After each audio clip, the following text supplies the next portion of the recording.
Voilà, bienvenue donc à chacun et chacune pour ce temps de partage. C'est la deuxième année, vous savez que nous proposons ces moments de rencontre, de densification de l'enseignement, puisque autour du temps du carême, le carême, ce temps de 40 jours, qui était pas forcément un temps de 42 d'ailleurs au départ, qui était un temps qui était plus court, de 7 jours dans les premières communautés. Progressivement, ce temps s'est rallongé dès le 2e, 3e siècle, ce temps symbolique de 40 jours, le temps de 40 en hébreu, même c'est vraiment ce lieu où nous sommes un peu comme clos dans un désert, dans un lieu où nous sommes invités à maturer, à muter. Et dans le mot 40, il y a aussi la lettre 4 qui est Dalet en hébreu, qui est une porte et qui permet donc de sortir, une issue. Comme si ce temps du carême est un temps d'une marche, d'un pèlerinage, et c'est un temps d'approfondissement. Et vous le savez, donc très vite, tout de suite, dans les premières communautés chrétiennes, ce carême se décline, c'est tout de suite décliné comme étant un temps de préparation à un grand passage que nous vivons tous en lien avec le grand passage que vit le Christ lui-même, qui est le temps de la Pâque, qui est vraiment donc cette plongée dans les profondeurs de notre humanité, pour mieux l'entendre, pour mieux la comprendre, pour mieux l'éprouver, je pourrais dire, et nous préparer ainsi à muter, le mot hébreu est celui-ci, à mourir, qui est peut-être plus classiquement employé, pour ressusciter. C'est le grand travail, on pourrait dire, du carême, c'est comment passer du vieil homme à l'homme nouveau, cette vieille humanité, à l'homme nouveau. De toute façon, c'est tout le sens de notre incarnation, de notre vie. Mais peut-être, si vous le voulez bien, pendant ces 3 rencontres qu'on s'est proposées cette année, nous avions beaucoup abordé l'an dernier le thème de Saint Paul, et toute cette grande tradition paulinienne, avec toute la force de sa prédication, qui nous avait ramené dans cet embrasement, dans cet éblouissement, dans ce commencement de l'Église. Donc là, on va peut-être privilégier plutôt justement, en lien avec ces enseignements que nous proposons dans le cadre de l'Archange Michel, aussi du pèlerinage, voici que je fais toute chose nouvelle, le thème de l'homme nouveau, de l'humanité nouvelle. C'est un thème qu'on retrouve beaucoup dans certains discours aujourd'hui, comme si nous étions arrivés à la fin d'une période, d'un temps, que quelque chose de l'ordre de l'appel au nouveau, l'homme nouveau, donc l'humanité nouvelle. Et donc, 3 propositions. Quel est donc cet homme nouveau ? Comment, si un homme nouveau, ça veut dire forcément qu'il y a peut-être une humanité ancienne qui a été recréée. Qu'est-ce que c'est que cette humanité au départ ? Puis pourquoi avons-nous appelé dans la tradition le vieil homme ? C'est aussi, on va le retrouver rapidement là maintenant. Ce vieil homme, qu'est-ce que c'est que ce vieil homme ? Et du coup, l'homme nouveau. C'est quelque chose qui nous reprend de l'intérieur, qui va nous ressaisir, nous recréer. Comme si nous passions notre temps à vivre souvent selon le mode ou la tyrannie, on pourrait dire, ou la gouvernance d'une humanité vieillie, racornie, rétrécie, étriquée. Que toute l'histoire, c'est comment naître à nouveau, comment renaître, comment naître d'en haut. Et tout ça, nous le portons à l'intérieur. Si nous sommes là, c'est parce que nous sommes en marche vers, aimantés. Et que c'est un grand temps d'aimantation aujourd'hui. Donc cette humanité nouvelle, on pourrait dire, je pourrais reprendre, peut-être pour commencer, à travers ce thème de l'homme nouveau, et en rappelant un peu ce que disait un des grands-pères spirituels contemporains dans la tradition de l'église copte d'Égypte, qui s'appelle le père Mata El-Maskin. Mata El-Maskin, Matthieu le pauvre, El-Maskin, littéralement. Donc Mata El-Maskin. Donc voilà.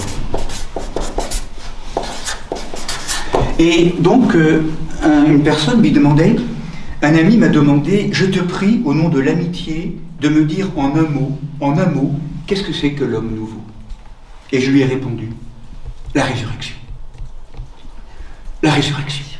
Hein? Et donc, ce que rappelle le père Mattel Maskin, donc c'est autour de cela justement qu'on va travailler, qu'on va être travaillé, qu'on va approfondir dans ces 3 moments, donc aujourd'hui, la semaine prochaine et la semaine d'après, un triptyque, on pourrait dire, de rencontres. Hein, donc, la nouvelle création n'est pas un concept qui relèverait du domaine des idées, de la spéculation ou de l'imaginaire. C'est un acte réel et vécu.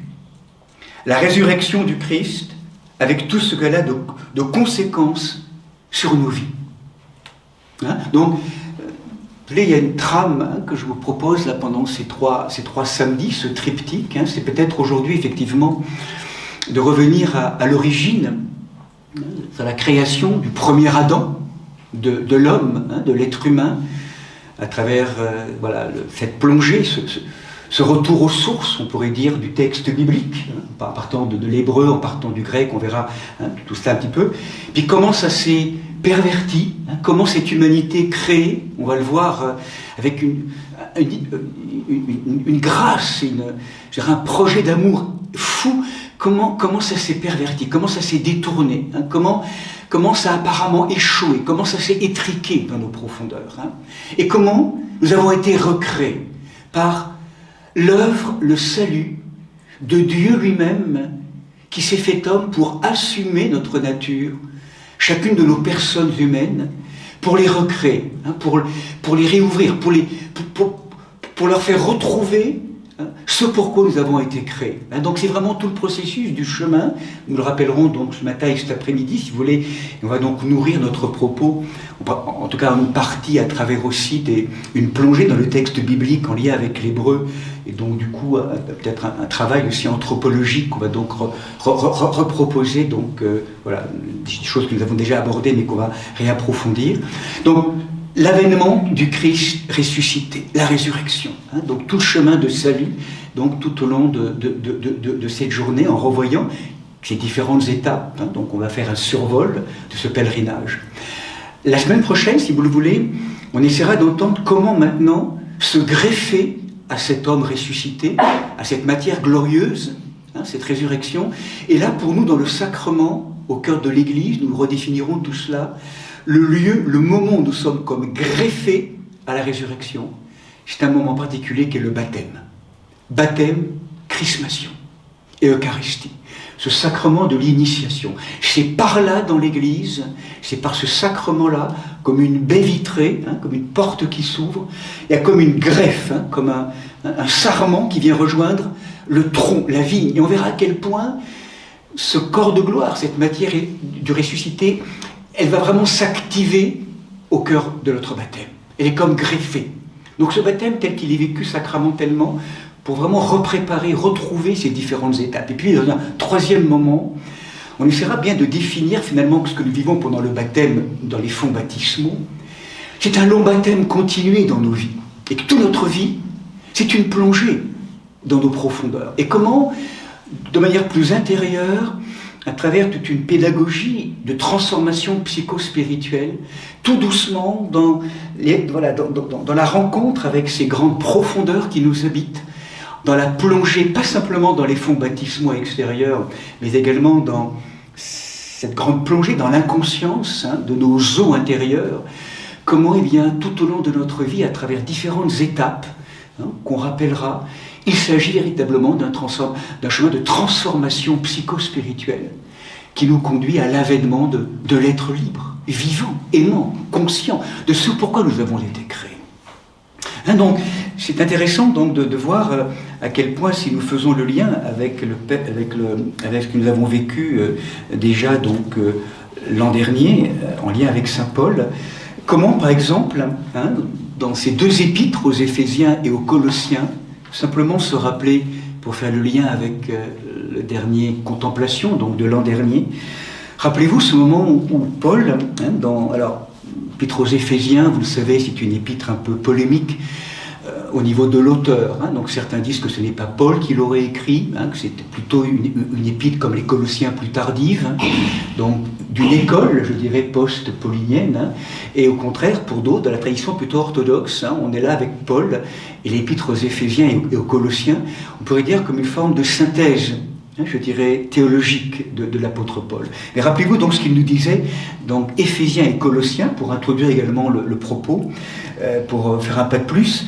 Donc il nous dit en Éphésiens, chapitre 4, verset 22, « Il vous faut, renonçant à votre existence passée, vous dépouiller du vieil homme qui se corrompt. » Vraiment l'expérience que ce vieil homme corrompu, ce vieil homme qui fait comme il peut en fait, hein, dans les mécanismes de survie qui sont les nôtres, mais qui sont rongés.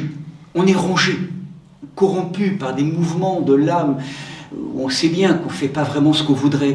On est sans arrêt en décalage avec cette qu'on aimerait tellement être manifesté, et ce qu'on manifeste encore tellement pauvrement dans cette humanité, tellement fragile, tellement douloureux.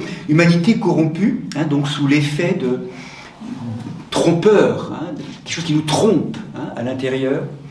Il vous faut être renouvelé, hein, ce renouvellement, par la transformation spirituelle de votre intelligence et revêtir l'homme nouveau créé selon Dieu. Hein, donc, voilà, renouvellement, création, hein, c'est bien, c'est exactement ce qu'on vit au moment du baptême, hein, on le verra la semaine prochaine, et qu'il s'agit bien donc de renoncer, de quitter, d'être en déplacement, hein, c'est un pèlerinage, quitter cette vieille humanité pour aller vers la révélation et donner autorité à l'homme nouveau, à l'être nouveau, renouvelé par, je dirais, revêtir l'homme nouveau créé selon Dieu. Dans la justice et la sainteté qui viennent de la vérité. Ça, c'est la version de Paul aux Éphésiens, pour expliquer ce mouvement donc, voilà, qui va donc être un peu la trame de nos rencontres. Hein. Aux Colossiens, il le dira un petit peu différemment, mais pareil. Donc, vous vous êtes dépouillés du vieil homme, hein, toujours. Hein, donc ce vieil homme, on pourrait peut-être le définir un peu avec ses pratiques, et vous avez revêtu l'homme nouveau. Hein, et tout le carême, hein, dans la tradition des anciens, dans cette approche théologique, presque catéchétique, était extrêmement dense à l'époque. Hein. Il y a 3 heures, 4 heures par jour, hein, pratiquement, pendant 40 jours. Il y avait une intensification pour les catéchumènes, hein, qui se préparaient à la plongée. Et du coup, toute la communauté aux alentours, les grandes villes en particulier, eh ben, vivait aussi ce moment de renouvellement de leur baptême. C'était un moment d'une grande intensité psychospirituelle. Hein, donc à travers ces grandes catéchèses que retrouve avec les grands anciens, hein, qui sont là, Cyril d'Alexandrie et d'autres, enfin Clément, tout un ensemble de textes très forts qui sont là. Beaucoup ont écrit, hein, donc autour de... Et en même temps, donc, donc comment de plus en plus profondément, on pourrait presque dire, c'est presque... Pas comment dire ça, c'est presque une maison de redressement. Comme si on était plié, en fait, sans arrêt dans des processus de réactivité perpétuelle du vieil homme. On n'aimerait tellement pas que ça soit comme ça, et pourtant on continue à donner autorité à des mécanismes totalement inconscients qui nous possèdent presque, qui nous habitent. C'est ça le drame. Oh mon Dieu, excuse-moi, j'ai encore réagi, je t'ai fait mal, ou j'ai mal réagi. Oh, excuse-moi, on passe son temps, on n'est tellement pas libre. Bon, c'est comme ça, hein, c'est un constat. Et comment cette vieille humanité, de plus en plus, travailler, ouverte, libérée, beaucoup de temps, de patience, et en même temps, laisser l'esprit progressivement renouveler, travailler, réinformer, redresser cette humanité. Pour que de plus en plus, elle manifeste au cœur de notre vie des qualités de liberté, de joie, de conscience, de présence, d'amour.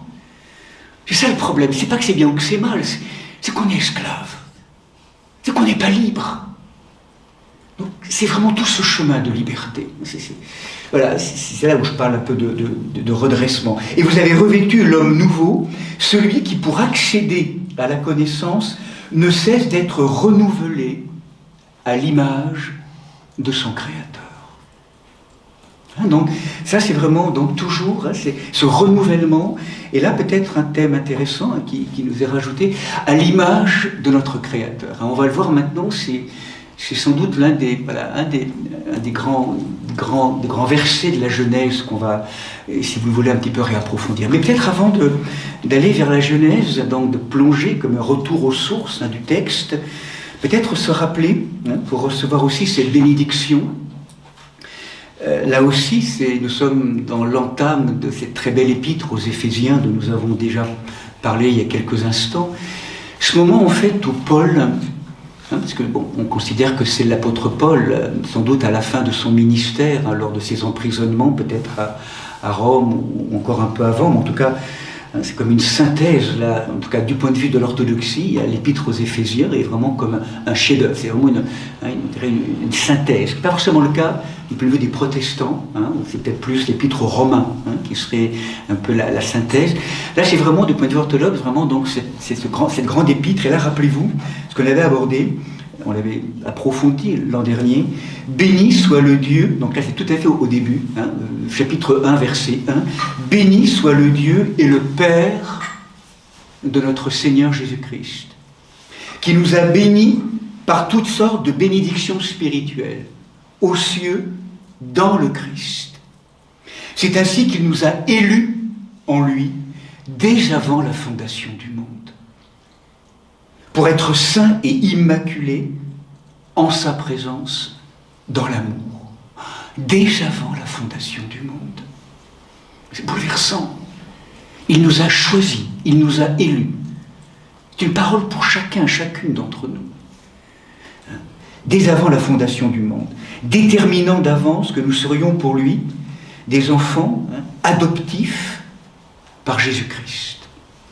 Alors c'est vrai que ce mot adoptif, c'est vrai que parfois peut gêner pour certains.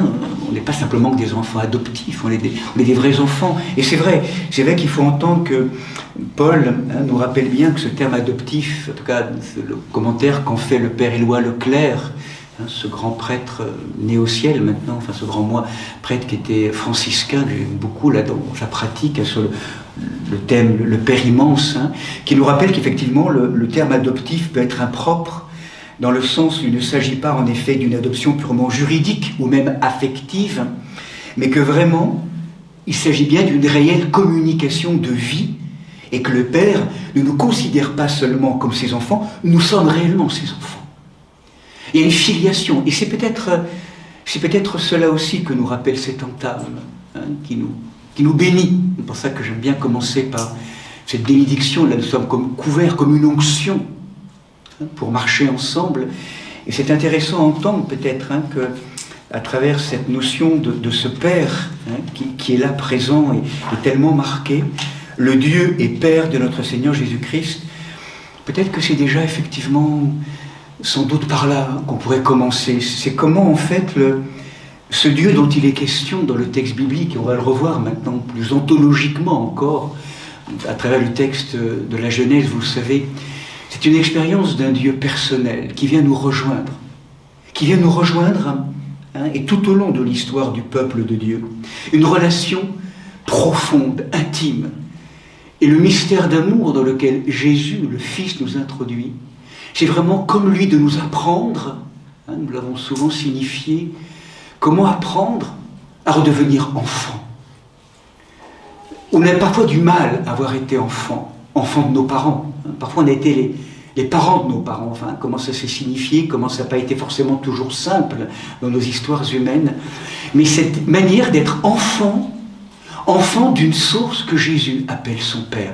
Et même presque Abba, Abinu, en hébreu, c'est presque papa.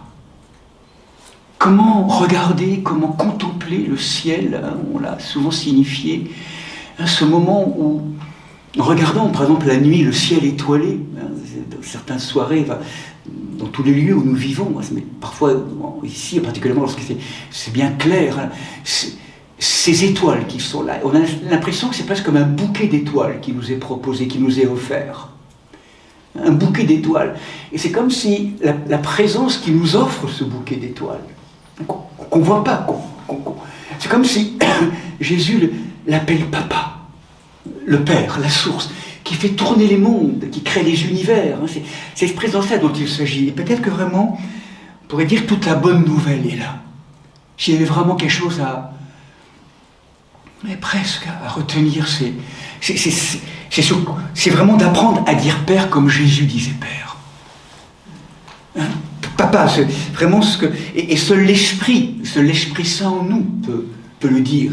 Nous, on peut le dire, ou pas le dire encore, parce qu'on ne sait pas encore le dire, ou on n'ose pas le dire, ou on ne peut pas encore le dire, tellement ça a été blessé, peut-être encore, cette relation, mais à un moment donné, libéré, déligoté, comme délivré de tout ce qui peut faire obstacle. Papa, Père, notre Père. Ça, c'est presque l'essence, je dirais, de la bonne nouvelle de l'Évangile. Si nous vivons, si nous éprouvons cette expérience, mais ça vient guérir toutes nos douleurs humaines, tout ce qui a été douloureux, difficile de notre humanité.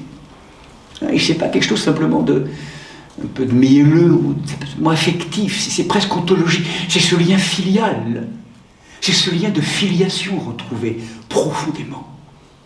On va justement le réapprofondir. Et donc du coup, donc, à travers cette bénédiction, simplement pour clôturer, pour recevoir encore toute la force de cette bénédiction, il nous a élus dès avant la fondation du monde. Vous sentez bien que ce qui nous est proposé là, ce qui est bouleversant, on pourrait dire en amont de la création du monde, en amont de tout ce qui a pu survenir finalement dans l'histoire des hommes, à mille lieues de toute forme de turbulence d'un monde qui n'existe pas encore. C'est comme si Dieu, dans la générosité infinie qui est la sienne, forme le dessein de communiquer sa vie, son être, son intimité, sa joie, à des êtres qu'il se propose de créer à cette fin-là. Dès avant la fondation du monde, je vous ai choisi élus pour que vous deveniez saints et immaculés dans le Christ. Comme si, en lien avec le modèle prototypal, toujours, on va le rappeler tout à l'heure, c'est cette dimension justement interne du Fils éternel qui est là. Et comment il nous invite. C'est ça notre vocation. Notre vocation profonde, ce dessein, ce projet divin originel, c'est vraiment de nous faire participer à la plénitude du Fils éternel. D'être des enfants, aimés, quels que soient après nos chemins d'humanité, difficulté de croire ou de ne pas croire, au-delà même de tout cela, nous sommes des êtres créés. Bara, on va le voir en hébreu, pour être des êtres habités, visités d'une plénitude. Et c'est pour ça que du coup, vous sentez bien, anthropologiquement, on va également le retrouver, l'être humain, dans cette dimension-là, est créé pour être des êtres réceptifs, pour recevoir. Il n'y a rien à faire. On pourrait presque dire ça. Rappelez cette parole que j'aime beaucoup, là, que je répète de temps en temps, là, d'une pasteur poète Francine Carrillo. Se laisser faire et défaire par la pulsation de l'éphémère. Et nous sommes conditionnés aujourd'hui pédagogiquement, je dirais éducativement, dans nos écoles, dans nos histoires, à toujours faire quelque chose pour être ou pour mériter, regarde, pour être aimé, enfin je ne sais pas comment dire, faire. Là c'est totalement différent. C'est comme si... En fait, il y a à le laisser faire. Et c'est pour ça que, même si ça peut paraître étonnant d'avoir cette coupe là dans ce bol qui est là, mais ce bol il symbolise ça en fait. L'être humain, on pourrait dire d'un point de vue de la tradition grecque, est capax Dei. Il est capable de Dieu. C'est une coupe. Et ça c'est vraiment cette grâce de retrouver ce lieu en nous, de se laisser faire. On est tellement conditionnés à faire, à maîtriser. Bien sûr qu'il y a à être opératif au cœur du monde, on est d'accord avec cela. Mais le premier mouvement, c'est « Oh, il est temps de laisser le Seigneur agir. » Et de se laisser faire et défaire. Et je me laisse emporter, Seigneur. Et en même temps, je suis bien là parce que tu as besoin de mes yeux, de mes pieds, de mes bras, de mon corps pour manifester ta présence. Si l'oiseau n'est pas là, je ne pourrai jamais entendre ton chant à travers le chant de l'oiseau. La matière est tellement importante. C'est le lieu de la manifestation de l'incréé divin. Mais c'est comme si elle était devenue autosuffisante, et elle s'était tout réappropriée, plutôt que de cesser et traverser. Et qu'elle devient la manifestation. Mais on a tellement compliqué, corseté, enfin on dit, on fait comme on peut, chacun d'entre nous, mais c'est tout le travail d'être défait, d'effacement progressif.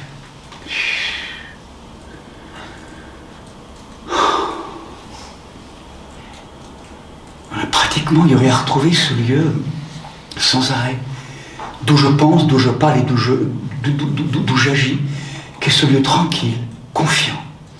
Le Seigneur est là, il prend en main les choses.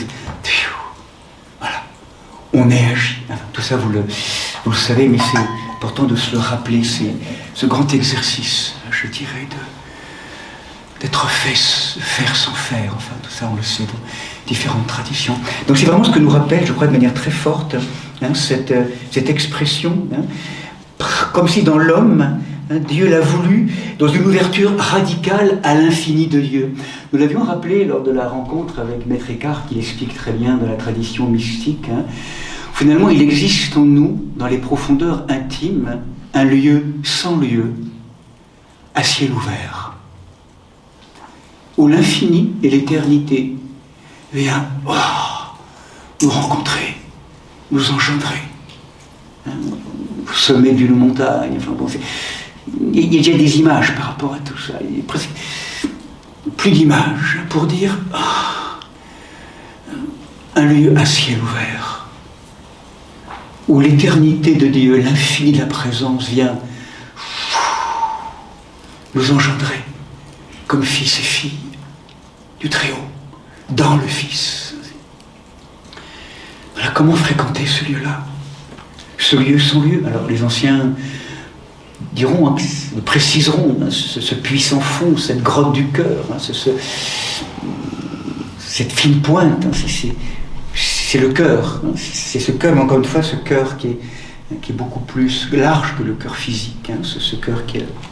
Donc, peut-être, voilà, donc on avance donc à ce niveau-là, et donc du coup, peut-être, ce que je propose maintenant, donc riche de ces rappels de Saint Paul, en lien avec ce que j'ai partagé l'an dernier, peut-être de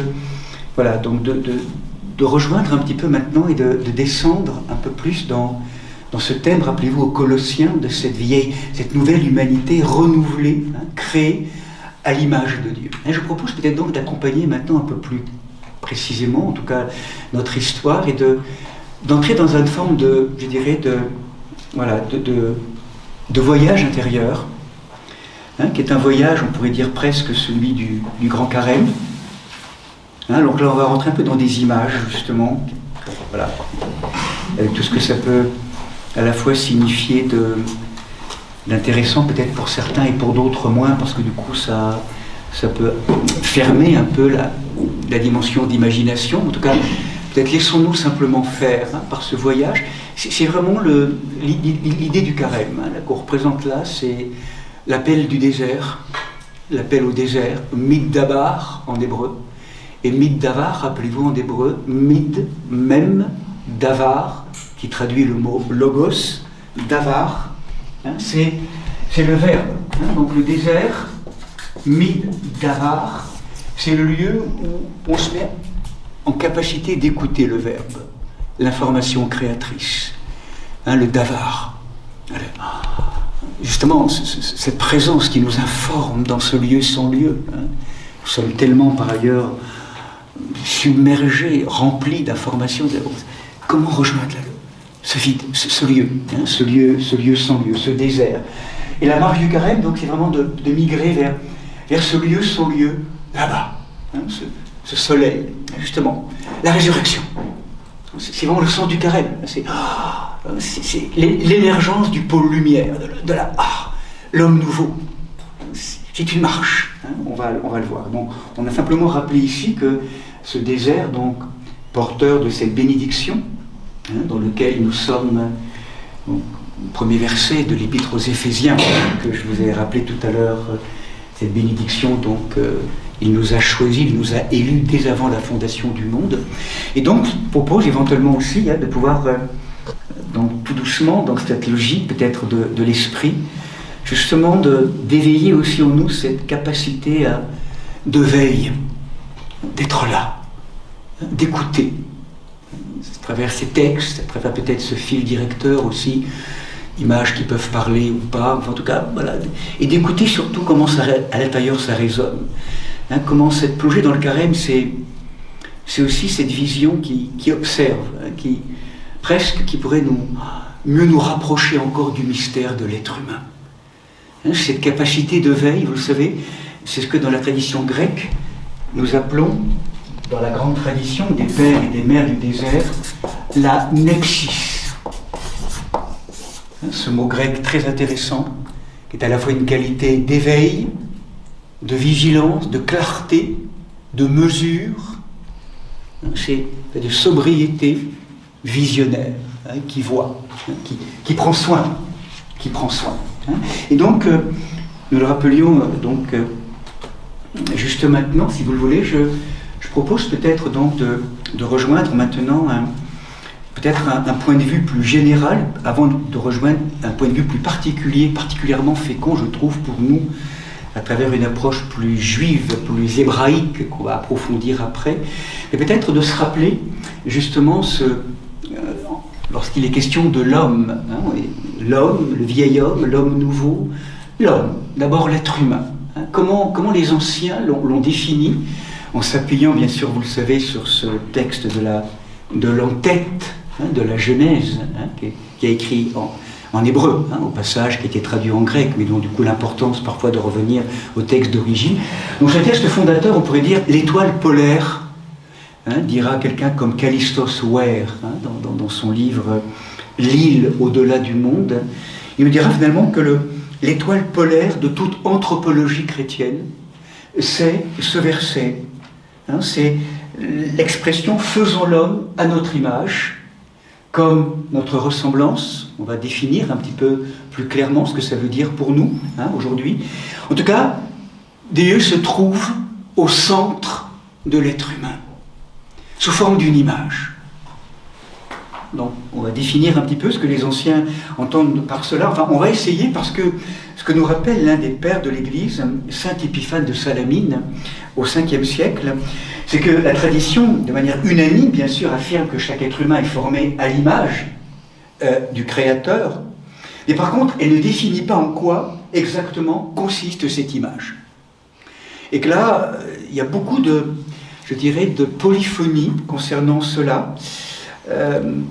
Donc, on a la sensation que, si vous voulez, il n'y a pas à simplifier, mais qu'à l'intérieur même de la profonde unanimité patristique concernant ce verset fondateur, il y a beaucoup de place à des interprétations créatives, complémentaires. Donc, en tout cas, ce que Kallistos Ware, hein, qui est un grand théologien qui n'est plus de ce monde maintenant, mais qui a redéfini, on va se le rappeler simplement ensemble, dans la tradition, être défini à l'image de Dieu, ça concerne 4 dimensions.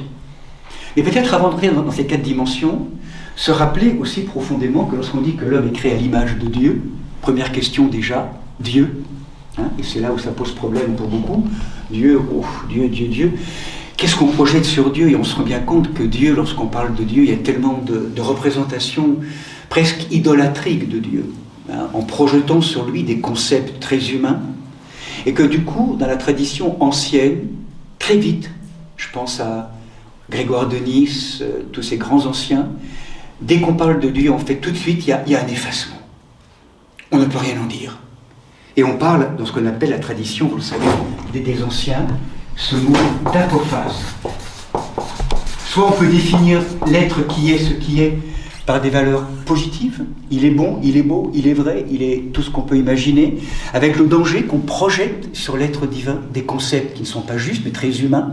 Chiffre à dire à Maître Eckhart, rappelez-vous, si vous dites que Dieu est amour, vous blasphémez. Mais Dieu est amour pourtant. Oui, mais il n'est pas amour tel que toi tu peux le percevoir ou le vivre aujourd'hui, dans le sens où tu n'as pas encore la connaissance sans doute profonde de l'agapé divin. Hein, et que là, lorsque tu dis que Dieu est amour, c'est pas l'amour tel que Dieu est. Et donc là, on restreint, on renferme, on projette. Et là, on peut devenir des idoles, arrêtés par les concepts. Du coup, les anciens nous protègent de ça. On définit l'être qui est ce qui est, toujours parce qu'il n'est pas, toujours au-delà, pour que ça échappe à toute saisie. Hein, il est incompréhensible, invisible, voilà, infini. Et donc, du coup, à un moment donné, les anciens, parce qu'à un moment donné, il va falloir qu'ils parlent aussi face à des logiques, parfois d'erreurs, vont plutôt chercher à définir l'être qui est ce qui est, sans aucune image. On ne peut rien nous dire. On ne peut que le contempler. Ah, l'émerveillement, l'adoration, hein, qui est vraiment la posture la plus observée, la plus décrite de la tradition des anciens. C'est l'émerveillement, ce qu'on appelle la crainte de Dieu. Ce frémissement d'Adonai, qui n'est pas la peur de Dieu. Hein, c'est mal traduit. C'est ce vertige amoureux, ce vertige nous rappelle, hein, la tradition. Mais en tout cas, les anciens vont en parler. Vous le savez que, eh bien, pour eux, lorsque leur intelligence va être éclairée par ce verbe créateur, ils vont en dire le minimum. Ils vont tout dire et ne rien dire, à travers des approches antinomiques, poétiques. Hein, vous vous rappelez cette notion de ce Dieu caché, absent, hein, absconditus, Deus absconditus, ou même certains, là il faudrait vraiment retrouver ces différentes expressions, hein, qu'on retrouve, ténèbres supralumineuses, obscur et lumineux silence, hein, qui sont des expressions qu'on retrouve dans Saint Denis l'Aréopagite et d'autres. Hein. Toute une tradition des anciens, donc, qui ont vraiment beaucoup défini justement l'être qui est ce qui est par des mots antinomiques qui à la fois disent tout et disent rien. Et ça échappe. Et c'est bien que ça échappe. Échec et mat. Échec et mat de la raison. La raison est importante. Elle va nous faire ce travail de discernement, d'analyse. Mais à un moment donné, cet appareil de la raison mentale. On le rappelait ce matin, c'est plus la raison. Hein, à un moment donné, on est au sommet, on va jusqu'au bout où la raison peut aller, et là après, tchouk, on entre dans ce qu'on appelle la doctignorance, hein, qui est l'inconnaissance. Et là, l'espèce de coupe. Hein, il y a à la fois cet effort important, nécessaire, hein, qui ne s'oppose pas au chemin, au contraire, et puis, tchouk, à un moment donné, c'est principe de coupe, et là, cette connaissance qui nous est donnée lorsque on a épuisé, hein, jusqu'au bout donc cette expérience. Et là, c'est la tradition mystique, hein, qui est très particulièrement je dirais, qui fonde la tradition orthodoxe, hein, tradition d'église primitive, hein, tradition mystique. Et pourtant, donc, vous le savez, on a quand même aussi besoin d'images, et dans la tradition donc iconographique, la tradition aussi, la représentation par contre, hein, donc, je dirais, de l'être divin qui va donc faire autorité à travers aussi toute la logique, je dirais, du Premier Testament et puis des contemplations. Je dirais l'image la plus symbolique et la moins fausse, on pourrait dire, qui pourrait représenter le mystère de l'être divin, c'est une rencontre et une danse en rond de 3 anges. On appelle le terme consacré, un peu scientifique, la périgorèse, hein, ou la circoncession. La périgorèse, hein, c'est vraiment, voilà, cette danse Dieu, nous diraient les anciens, le plus proche, c'est ça. C'est ce mystère de 3 personnes. Chacune est lieu, chaque personne, et en même temps, chacune se donne, se reçoit l'une de l'autre. Il y a de l'amour, c'est l'agapé divin. Ce mystère d'amour, c'est cela. Et c'est ça, cette présence-là, ce Dieu d'avant les siècles, dès l'avant la fondation du monde, je vous ai choisi et élu, hein, pour être saint et immaculé dans le Fils. Le principe aimant, le principe aimé, l'Esprit Saint, le Père, le Fils. Bon, voilà, des images, des représentations, voilà, ça c'est vraiment... Et ça c'est ce qui nous fonde. Nous sommes créés à l'image de cette représentation, de cette présence-là, nous disent les anciens. Et donc, hein, c'est là où je reviens maintenant pour ce que rappelait Calixte Soer, finalement, donc lorsqu'on dit qu'on est créé à l'image, enfin, on va le voir, à l'image de Dieu, de l'être dont on ne peut rien dire. C'est à l'image d'une danse, à l'image de l'être trinitaire. Nous sommes, quelque part, à l'image cette source, les cieux intérieurs, hein, le Père qui engendre son Fils dans le Fils, dans l'Esprit Saint, il y a quelque chose qui nous habite de l'intériorité. Donc du coup, hein, c'est ce que nous rappelle Calixte Ossuaire, parmi les 4 aspects que rappelle la tradition, être créé à l'image de Dieu, c'est d'abord une question de relation et d'orientation. C'est de nous rappeler d'abord que cette orientation, cette relation, elle est verticale dans le lien avec la présence divine, hein, que nous ne pouvons pas commencer par décrire la personne humaine toute seule et considérer sa relation avec Dieu comme un appendice.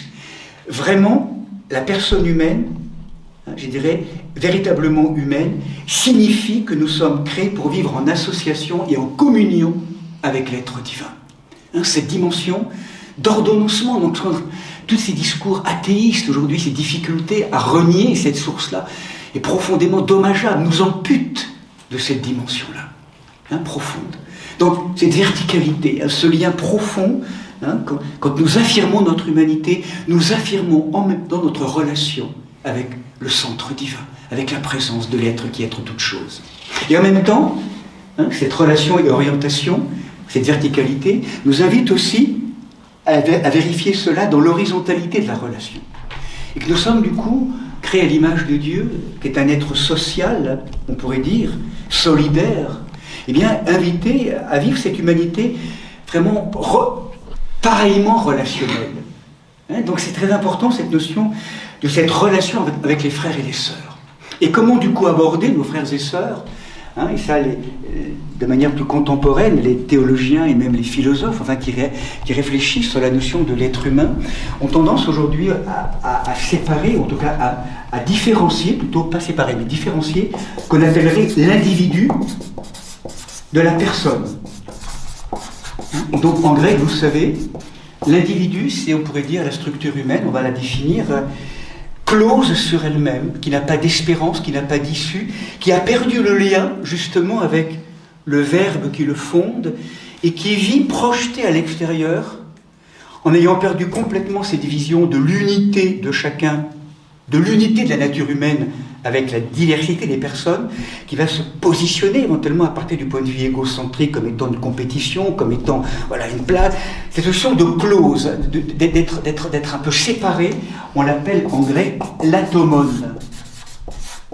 hein, l'individu, hein, qui définit une dimension de l'être humain, close, atomisante, on pourrait dire, hein, si on reprend l'étymologie. Et au contraire, en tout cas, il y a différent, ce qu'on appelle la personne.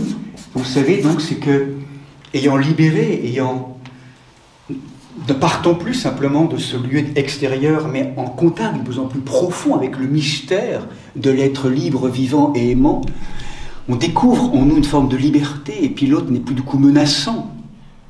Quelque chose qui fait que, espèce d'unité qu'on retrouve dans la profondeur, avec une qualité d'amour, une qualité étonnamment d'intégration, de respect de personnes aussi, nous sommes bien des personnes différentes, hein, sans confusion, et en même temps sans séparation. Quelque chose qui touche de plus en plus dans cet avènement de l'être libre en nous, de l'être vivant, dans la présence de l'Esprit Saint, quelque chose qui touche à l'homme nouveau, justement. Entrer en relation vivante avec les uns et les autres à partir de ce lieu-là, qui intègre, qui accueille, qui en même temps n'est pas en confusion. Eh bien, c'est ce qu'on appelle en grec le mot prosopone. Prosopone, c'est la personne. Hein, prosopone.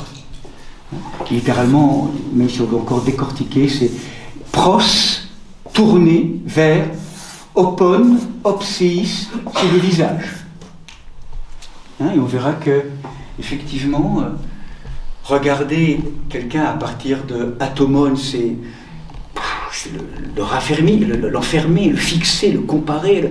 Par rapport à prosopone, c'est je te vois, je te vois. Vous vous rappelez ce film étonnant Avatar? Oh, je trouve ça incroyable. Quand ils se rencontrent les uns les autres dans ce monde magnifique, hein, un peu idéalisé, je te vois. Mais c'est magnifique.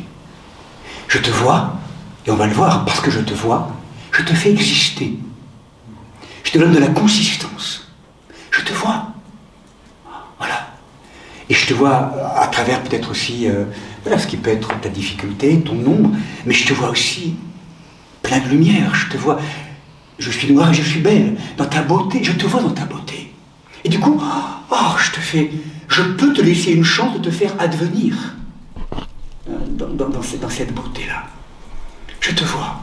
Donc c'est toute vraiment l'expérience qu'on retrouve, cette information de l'avènement vraiment du nous sommes, donc tout le travail pour nous. Vous vous rappelez, c'est je te vois pas. C'est fermé, ça sonne pas. Et là, quand on est deux visages comme ça découpent, je te vois. L'avènement d'une personne, c'est libre, c'est déligoté, c'est vivant. Donc c'est vraiment toute cette logique-là. Donc ça c'est vraiment un des aspects, je vais avancer un petit peu, cette dimension donc de la relation, donc de l'orientation, ce que disaient les anciens. L'autre aspect, deuxième aspect que rappelle Callisto Swear dans cette notion de l'homme à l'image, c'est la fonction de croissance. Et ça on va le revoir vraiment de manière très intéressante. Je dirais que dans cette dimension-là, c'est pas simplement une relation, mais aussi on pourrait dire être créé à l'image de Dieu. C'est aussi entrer dans un voyage, dans un pèlerinage, comme une croissance, comme une exploration continuelle. Et là, je dirais, c'est quelqu'un comme saint Irénée, par exemple, qui est le premier. Les anciens ne sont pas très, en termes de définition entre l'image et la ressemblance. Certains ont même traduit l'image, faisant l'homme à notre image et à notre ressemblance. Ce qui, du point de vue de l'hébreu, n'est pas juste. En fait, il y a le qui est là en hébreu.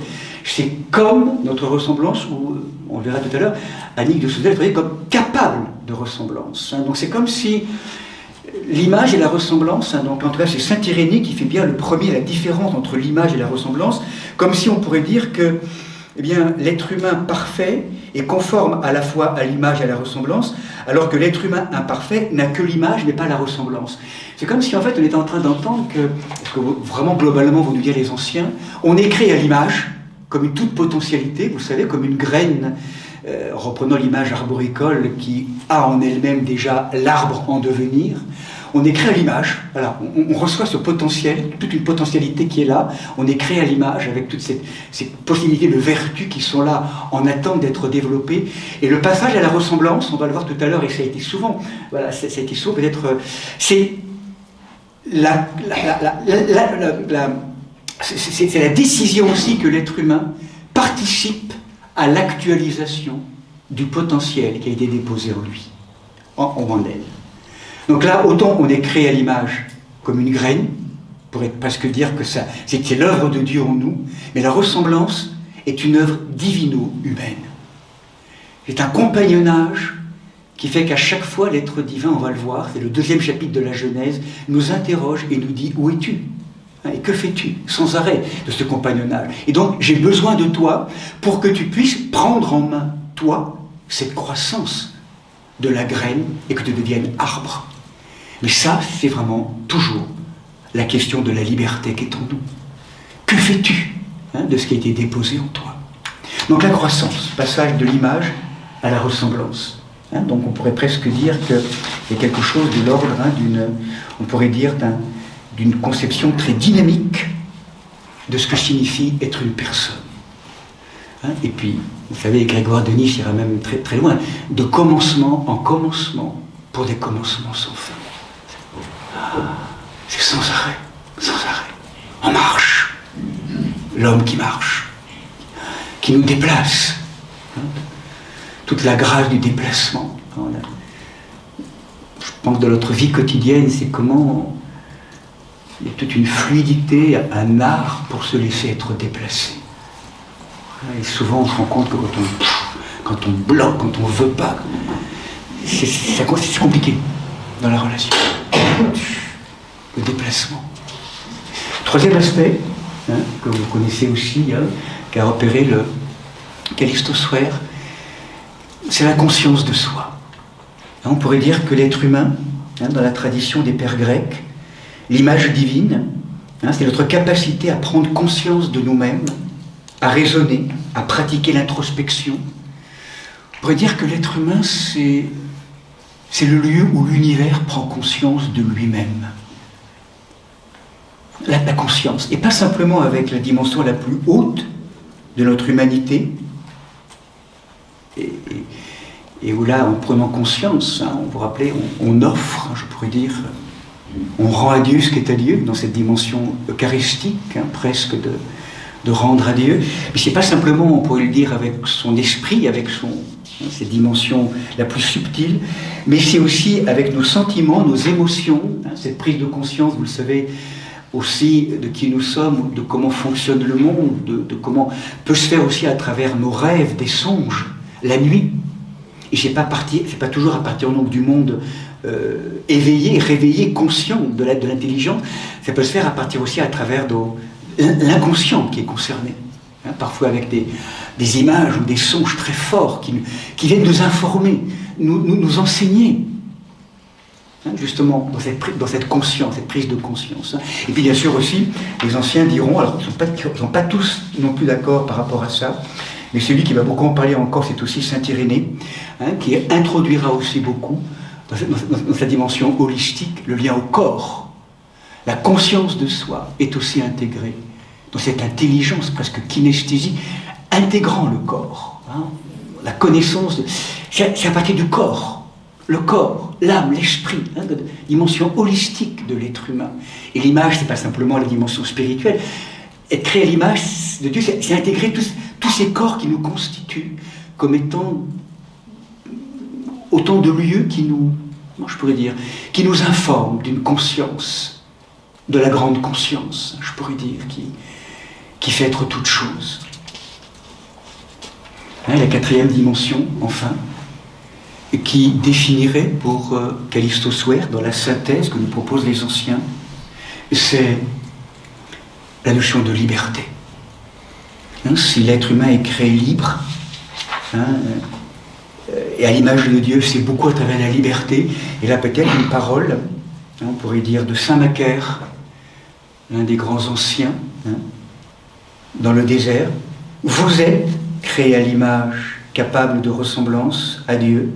Cela signifie que de même que Dieu est son propre maître et peut faire ce qu'il souhaite, de même, vous aussi, vous êtes votre propre maître et vous pouvez, si vous le choisissez, vous construire en vous l'avènement de la présence ou bien vous détruire. Voilà. Il y a cette possibilité qui est inhérente à l'être humain. Alors, c'est bien l'enjeu de la liberté. Qu'est-ce que nous faisons de notre liberté? Moi tout seul, comme je veux, quand je veux, où je veux. Et découvrir qu'au nom de la liberté, vous sentez bien mal situé, nous sommes complètement emprisonnés en vérité. Et que nous laissons jouer à notre place tous nos animaux intérieurs, croyant être libres. Hein? Ou alors, décider de déposer sa liberté dans la liberté de Dieu. Tu m'as donné cette liberté, je te la rends, Seigneur. Et ce que je veux apprendre, c'est à vivre comme tu vis, à aimer, à parler. Je veux apprendre à désirer ce que tu désires, Seigneur. Apprends-moi. Je ne sais pas faire. Faire ou défaire, encore une fois. Je suis trop plein de moi, trop plein d'images, de fausses images, de projections, de vouloir. Qu'est-ce que tu veux, toi? Qu'est-ce que tu veux? Qu'est-ce que tu veux pour moi? J'ai tellement tendance à projeter toujours. Qu'est-ce que tu veux pour moi?